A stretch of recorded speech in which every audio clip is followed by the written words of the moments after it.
Dia tak dalam Quran tapi dalam hadis kursi. Bismillahirrahmanirrahim. Allahumma anta rabbuna wa rabbuhum wa qulubuhum wa qulubuna biyadik. Genggam beras. Genggam beras kalau mak ayah bapak tiup. Biyadik tu genggam. Genggamanmu biyadik. Wa innama taghlibuhum anta. Ya Allah, Kau Tuhan kami dan Tuhan mereka, hati kami dan hati mereka dalam genggaman-Mu. Sesungguhnya Engkau menguasai atas mereka. Pasal genggam, biadik genggam. InsyaAllah anak-anak yang makan beras kita, makan nasi kita akan follow kita.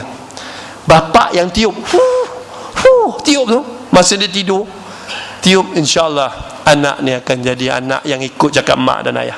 Bos, kalau bos yang jenis cengeng, ngedeber, tiup, tiup belakang dia, jangan depan dia. Depan dia kata apa, tiup kumat. Isteri yang cengeng, tiup. Suami yang cengeng, tiup. Malam ni lawan tiup. Habis. Tuan-tuan dan puan-puan, muslimin dan muslimat yang dirahmati Allah. Hati, kadang-kadang ada anak yang lasak tapi hati dia baik, kita cakap sikit okey, kadang-kadang ada anak yang baik tapi bila cakap menangis, tidak, muka macam. Hati, nak menghidupkan hati ni dengan zikir. Keluarga kena buat zikir. Contoh naik kereta, kita nak balik kampung, ada kenduri kahwin, kita berzikir. Subhanallah, alhamdulillah, wa la ilaha illallah, maha suci Allah, terima kasih Allah, tiada Tuhan selain Allah. Ejazlah. Alhamdulillah tu segala puji bagi Allah. Tak apa, tuan-tuan nak merangsang hati ni dengan zikir. Kena buat sesuatu. Kadang-kadang ayah ada zikir dia, mak ada zikir dia. Zikir ramai-ramai dalam kereta. Kadang-kadang bapak bawa kereta pegang tasbih. Apa salah tasbih tu dikuatkan sikit supaya anak-anak ikut. Ni anak pegang tab belakang, mak pegang handphone Facebook dekat Simpang Pulai. Sekejap lagi sampai kampung. Apa penting Facebook? Zikir dalam kenderaan ni penting, tuan-tuan. Ataupun cek surah lazim, baca Bismillahirrahmanirrahim, wadduha wallaili idza saja. Cek. Kadang-kadang dia 5A, wadduha silam, what the hell sebut.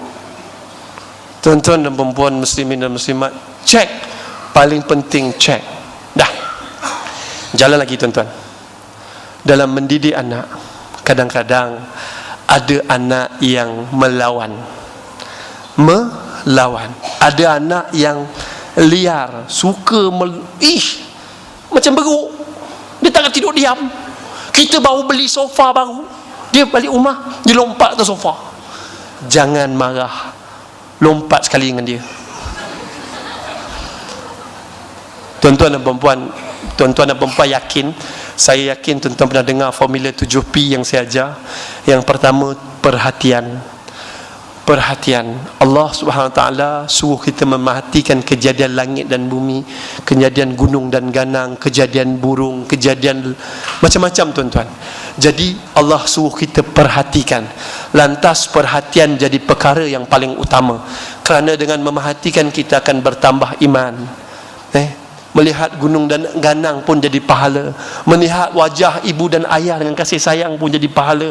Melihat pokok-pokok tumbuhan hijau pun jadi pahala. Melihat langit, dan langit tu warna biru tu, oh dapat pahala, tuan-tuan. Itu zikir dengan mengingati kebesaran Allah. Jadi memerhatikan, perhatikan. Anak-anak kalau bercakap, kita kena bagi perhatian. Kadang-kadang kita tengah tengok bola, Malaysia lawan Thailand, Ya Allah, tiba-tiba anak datang tu, ayah, cantik tak? Gol, tubuk kepala anak. Tengok berita, tengok berita. Ya Allah, ngerinya. Ya Allah, anak orang ni kena rogol yang gerat. Ya Allah, siannya kalau aku jadi bapa dia, aku bunuh. Anak datang, ayah macam mana ni ayah? Korang ni dalam rumah ni tak boleh tengok aku senang sikit. Aku baru nak rehat. Dia sibuk tengok berita, dia lupa. Dia tengok berita anak orang kena bunuh, dia sedang membunuh perasaan anak dia. Ayah tunggu balasan daripada Allah. Bila anak ni dah besar, abang, bapak panggil, abang keluar nak tekak, tolong ambil kunci ayah ke atas. Anak dalam bilik, dah tua, manusia orang, kunci pun lupa. Anak, balasan dia Allah. Mak tengok Hindustan hari Sabtu, anak bawa balik koku, tengok Amirhan. Kenapa lah aku jumpa bapak kau dulu? Kalau aku jumpa Amirhan kan best jadi suami aku. Macamlah dia cun sangat. Apa berlaku? Anak balik koku, mak hari ni tak masak ke? Shh, korang ni bising hari Sabtu, mak half day tak masak. Tunggulah satu hari nanti anak ni besar, mak demam ni, tolonglah bawa air kat mak, tolong. Mak demam, bagi air, dia bagi kat dia hempas. Hati mak pun terhempas. Mula-mula perhatikan dengan siapa dia berkawan, perhatikan perkataan yang keluar daripada mulut dia, perhatikan kegemaran dia, perhatikan kelebihan dia, perhatikan kelemahan dia, perhatian ni tuan-tuan adalah budaya bersembang. Hidupkan budaya bersembang. Hari ni mak ayah bersembang dengan anak-anak apa dia? Nampak je anak, dah solat belum? Tu dia tanya. Kerja sekolah dah buat belum? Dah mandi belum? Dah makan? Dia kalau masa makan kita sembang. Assalamualaikum. Hei, anak ayah. Anak ayah ni, Allah mak junnya anak ayah ni, Allah tomi. Umur 16 tahun kita buat macam tu. Comel lah anak ayah ni. Mesti ada kawan-kawan anak ayah ni yang cuba tackle. Ada ayah, ada. Dia bagi bersembang sampai dia tak ada rahsia. Sembang anak sampai tak ada rahsia. Ada ya, ada. Siapa? Alah ayah jangan marah Siapa? Ustaz tu umur apa? 40 tahun. Kau siap kau. Tuan-tuan dan perempuan, muslimin dan muslimat yang dirahmati Allah, nombor 1, bersembang. Jangan tanya kerja sekolah aja, bersembang. Bang, abang kat sekolah ada tak kawan-kawan abang isap okok? Ada ya, ada. Diorang isap okok kat mana? Diorang isap okok tak tandas saya. Oh, ya ke ya? Oh ni, abang pernah cuba? Pernah ya. Pernah. Habis satu batang, lepas tu abang pening. Tu berkat doa mak ayah. Budak isap okok dia pening, berkat doa mak ayah. Kalau boleh doakan anak itu supaya jangan buat maksiat, jangan buat dosa, jangan buat benda-benda yang lara. InsyaAllah anak-anak tak buat dia. Pening ya, tension ya, tak larat ya. Lepas tu kawan-kawan aja isap okok dah, abang tak larat. Tu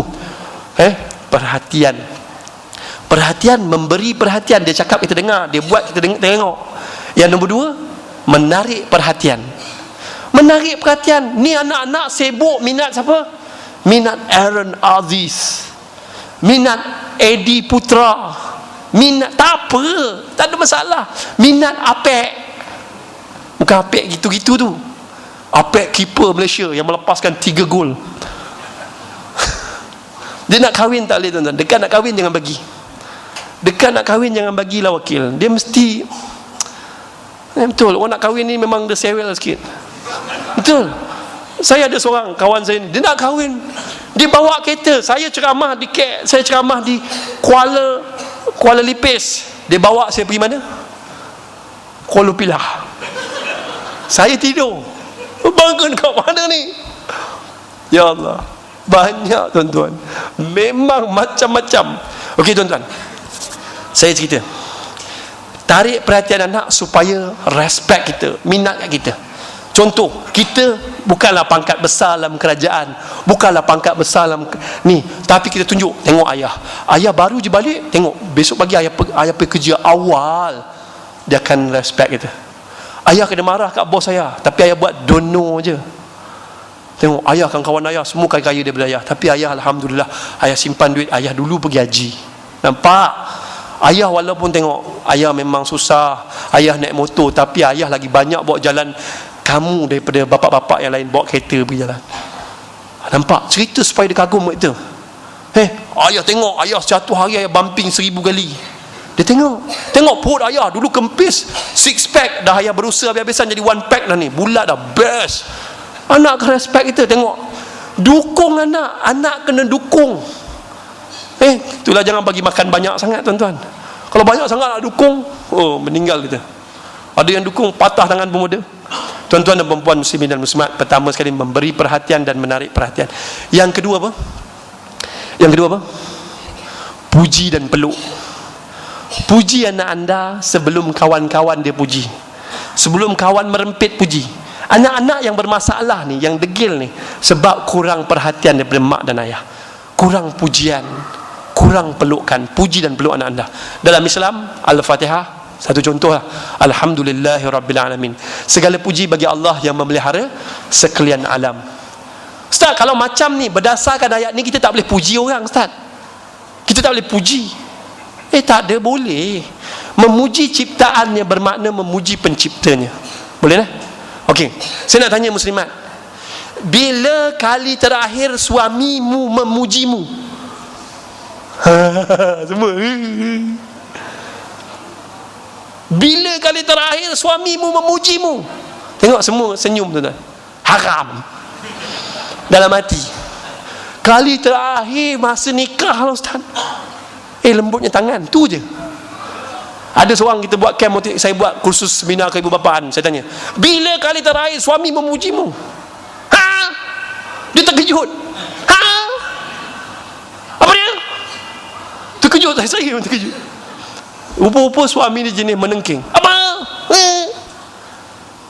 Tuan-tuan dan perempuan, saya tengok muslimat ni wajahnya mendung. Pujilah isterimu sebelum Bangladesh puji, sebelum Pakistan jual kapet puji. Kakak manis, ya Allah, manisnya kakak, ya Allah, kakak ni kapet lagi manis, kakak lagi manis daripada ni kapet. Dia tengok, cantiknya kapet. Tak kakak lagi cantik dari ni kapet. Ya ke? Betul ke? Betul. Puji isteri anda sebelum mat dispatch kat pejabat dia puji. Kak Gaya bergetah lagi, anak 7 orang tapi bergetah lagi. Kau ni gatal lah mat, besok dia pakai getah. Betul tuan-tuan. Hari ni isteri kita pakai tudung warna apa? Isteri kita pakai tudung. Hari raya tahun ni isteri kita pakai baju kurung warna apa?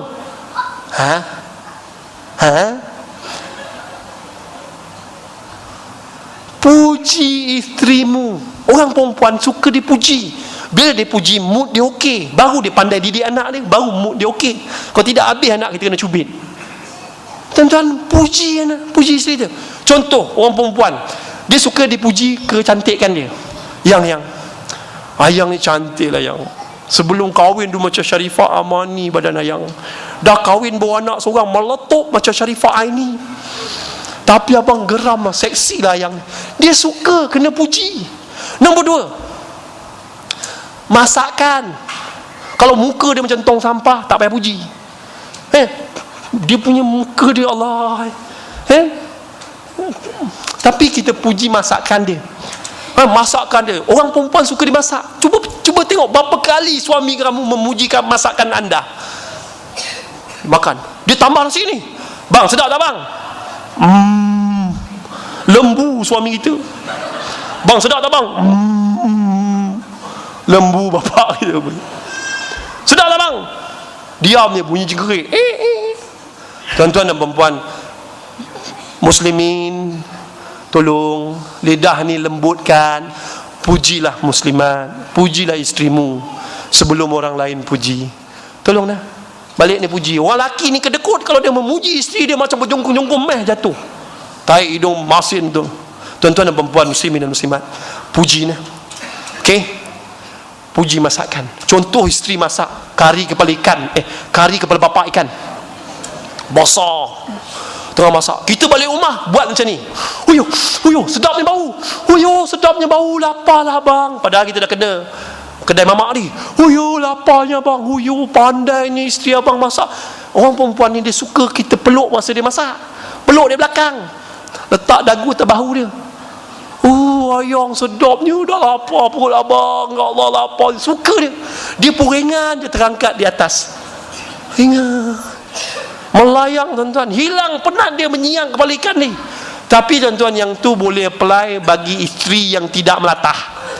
Kalau isteri melatah, tuan-tuan peluk, dia angkat kepala tuan-tuan, masuk dalam kari ni, jadi kari kepala bapak kau. Tuan-tuan dan perempuan muslimin dan muslimat yang dirahmati Allah, itu puji dan peluk. Puji anak perempuan anda sebelum orang lain puji. Kenyangkan anak perempuan kita cantik, anak perempuan kita punya rambut cantik, mata dia cantik, hidung dia cantik, bibir dia cantik. Puji sebelum orang lain puji. Berlakunya zina kerana mak bapak tak puji anak. Nombor dua, peluk. Mak bapak kena peluk anak. Anak lelaki mak kena peluk, anak perempuan bapak kena peluk. Ustaz, kalau dia dah besar tak boleh peluk ustaz. Peluk tepi. Kan macam ni. Kalau peluk depan mungkin ada halangan, peluk tepi. Usap, sentuhan, belayan. Saya ni dah tua tuan-tuan. Saya balik kampung, mak saya peluk, tarik rambut ni, tarik belakang, picit-picit badan saya. Macam mana saya boleh lupakan mak saya? Sebab kehangatan tubuh dia masih mengalir dalam tubuh saya. Peluk. Peluk anak anda sebelum mak rempit peluk. Peluk anak anda sebelum janda peluk. Hari ni ramai datang, Ustaz, saya tak setuju dia kahwin dengan perempuan tu janda, lebih tua dari dia.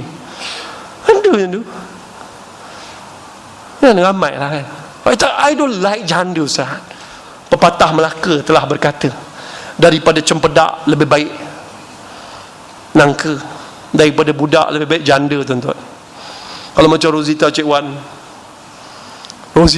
okey lah kalau macam tu okey. Tuan-tuan dan perempuan muslimin dan muslimat yang dirahmati Allah, tips seterusnya pendidikan. Pendidikan saya dah ajar awal tadi. Pendidikan terbahagi pada 3A. A yang pertama agama, A yang kedua akhlak. Akhlak ni tuan-tuan kena ajar macam mana dalam masjid, macam mana dekat jumpa orang tua kena beri salam. Dan A yang seterusnya akademik. Nak dapat cemerlang akademik ada 3 cara. Yang pertama, dengar dengan baik, lihat dengan baik, kemudian keluarkan dengan baik. Macam saya dengar dengan baik, saya lihat dengan baik. Itu pasal orang cemerlang duduk depan. Satu hari Imam Asy-Syafi'i, dia masa tu umur dia 12 tahun. Dia sedang belajar dengan seorang mufti di Mekah, umur 12 tahun. Dah hafal banyak kitab. Kemudian dia diminta pergi ke Madinah. Jadi sampai ke Madinah, dalam perjalanan 30 hari dia khatam Quran sambil berjalan 60 kali. Sampai Madinah, ada imam duduk depan, Imam Asy-Syafi'i langkah sampai duduk depan. Kelebihan orang duduk depan. Imam Asy-Syafi'i bila Imam Malik bercakap, dia guna tangan ni catat atas tapak tangan, tulis. Kemudian Imam Malik ni digarang sikit. Dah habis tu salam. Kenapa, apa yang kau tulis atas tapak tangan? Lantas Imam Syafi'i baca, wahai imam yang mulia, apa sahaja yang kau katakan aku tulis di tapak tangan, bacakan. Lantas dibaca sebiji macam Imam Malik ajar. Tuan-tuan, ini kerana hati yang suci, pemikiran dia jelas, ilmu ni cahaya, akan masuk tempat yang terang. Kira kalau boleh anak-anak kita kalau nak dapat kecemerlang akademik, yang pertama dia dapat lihat dengan jelas. Kalau dia rabun, dia tak boleh nak belajar sangat. Pakaikan spek yang jelas. Kemudian kalau boleh suruh anak kita duduk depan. Anak kecil je ke metod duduk belakang. Tengok yang duduk depan tu besar giant. Macam nak tengok. Jadi duduk dalam kelas, kita duduk depan. Nombor 2 tuan-tuan, selepas dia lihat dengan baik, dengar dengan baik, keluarkan dengan baik, insya-Allah dia akan cemerlang. Nik Nur Madihah, bapa dia seorang nelayan. pendapatan purata sebulan RM400. RM400. Keputusan SPM 22A. 22A. Bapa nelayan, anak ambil SPM 22A. Rahsia puasa Isnin dan Khamis. Rahsia hafal Al-Quran daripada umur, memula menghafal Al-Quran daripada umur 4 tahun. Tuan-tuan, umur 4 tahun ni penting ajar anak-anak. Kalau boleh terlambat pun tak apa, 14 tahun pun boleh. Suruh dia hafal ayat-ayat Al-Quran yang tertentu, insya-Allah perlahan-lahan dia akan fokus dalam pelajarannya. Seterusnya tuan-tuan, yang seterusnya untuk akademik tuan-tuan, saya kata latih to be. Saya rasa cikgu-cikgu sekolah dah ajar latih to be. Salah soalan tu soalan akhir tahun, dia dapat markah 0/100. Suruh dia buat balik semula supaya dapat 10/100. Kalau dia buat lagi, insya-Allah 100/100. Buku latihan tu kena ada. Selesai bab ni, bab pendidikan, kita pergi bab pukul. Saya dah ajar tadi, pukul anak guna rotan, hukum anak puasa Isnin Khamis, puasa sunat, minta anak hafal surah-surah tertentu, puasa solat taubat, anak hukum anak suruh solat taubat, dan seterusnya. Selepas pukul, pujuk anak. Pujuk ni bracket dia motivasi. Kita dah marah anak, kita dah rotan anak, jangan biarkan macam tu. Lebih kurang 15 minit hingga sejam, tolong pergi pujuk. Pujuk kerja apa? Pujuk kerja siapa? Ayah ke mak? Dunia dah terbalik. Hari ni bila dah kena marah, yang pujuk bapa, mak. Ni dunia terbalik. Pemimpin keluarga adalah suami. Suami yang boleh marah anak, suami yang boleh rotan anak. Mak, hari ni yang marah siapa? Mak ke ayah? Mana balik lambat? Kau ni nak jadi apa? Aku cakap balik pukul 10 ni, kenapa kau balik lambat ni? Dah 10-5 minit kau isap rokok. Kau isap rokok. Kau campur dengan siapa ni? Kau campur dengan mak. Setengah jam tanpa tarik nafas. Mak boleh buat. Anak nak tidur malam, boleh tidur. Tak.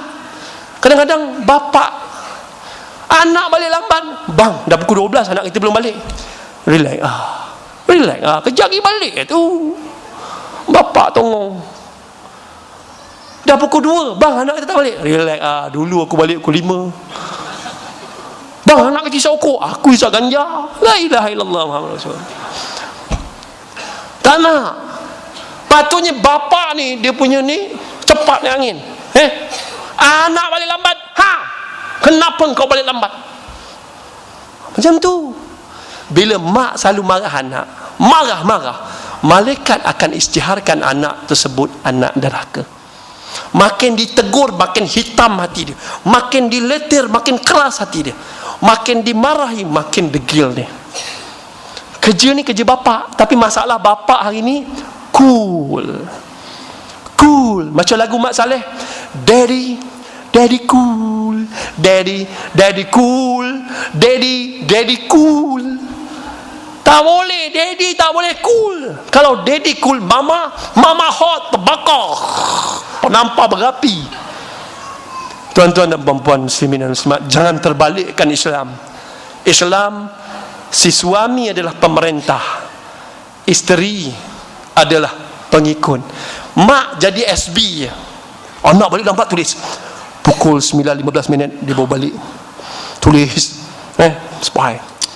Okey, ada bau rokok dalam bilik tandas rumah dia, tulis balik. Sarjan, suami sarjan ni tengok ni sarjan. Bapa Arif, ya kau tadi ikut disikkan ayah ni, kau ada ni basuh cukup. Mak tukar report dia.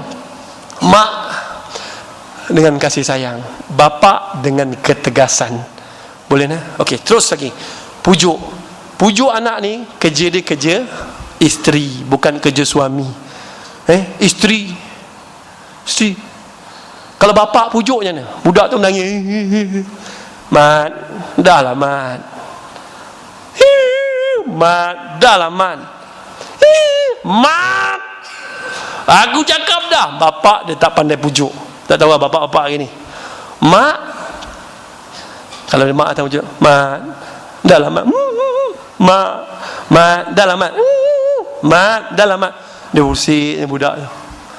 Pintu tu kalau bapak ketuk, dia tak buka pintu ni. Tak, bapak tendang pun boleh masuk. Mat, bukalah mat. Bukalah. Mat akan buka. Tuan-tuan, kalau budak-budak ni menangis, merajuk lepas kena rotan, bawa air. Bawa air, tuan-tuan. Sebab dia menangis. Pedih tekak. Bawa air bagi dia minum. Mesti dia minum. Kalau dia minat fresh orange, Milo ais ke, bawa. Ni mak dia bawa Milo ais ni. Oh, ya ke mak? Betul-betul dia sambung menangis. Kalau boleh, kalau budak-budak degil yang gerak macam tu, bawa air panas. Bawa air panas, dia menangis. Jiru air panas kat dia. Itu untuk keselamatan. Tuan-tuan dan puan-puan, muslimin dan muslimat yang dirahmati Allah. Pujuk motivasi anak kita supaya jadi orang yang lebih baik. Contoh, anak dapat nombor lari, dapat nombor 3 masa darjah 1. Ayah dapat nombor 3 ayah. Bapa, nombor 3.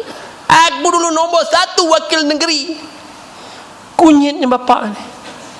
Patutnya bapa dapat nombor 1. Bagus. Dapat nombor 3. Tak apa, tahun depan biar ayah train kau dapat nombor 1. Ini bukan jalan-jalan pelari ni. Tuan-tuan dan puan-puan, macam tu. Anak-anak pujuk dia. Contoh, tiba-tiba datang masjid malam ni. Oh, bagus anak ayah. Tepuk bahu dia, bagus anak ayah. Alhamdulillah. Ayah bangga dapat anak jadi datang masjid. Semua kawan-kawan dah cakap, oh, bagus ni anak kau. Dia pun rasa aja.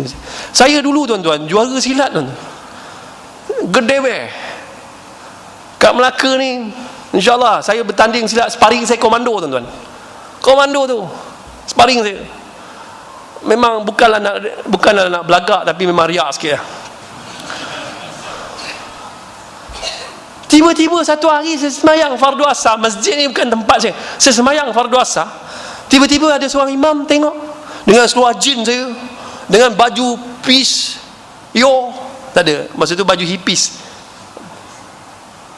dalam t-shirt tu, tapi saya sujud tak nampak bonggong, tak nampak kurap.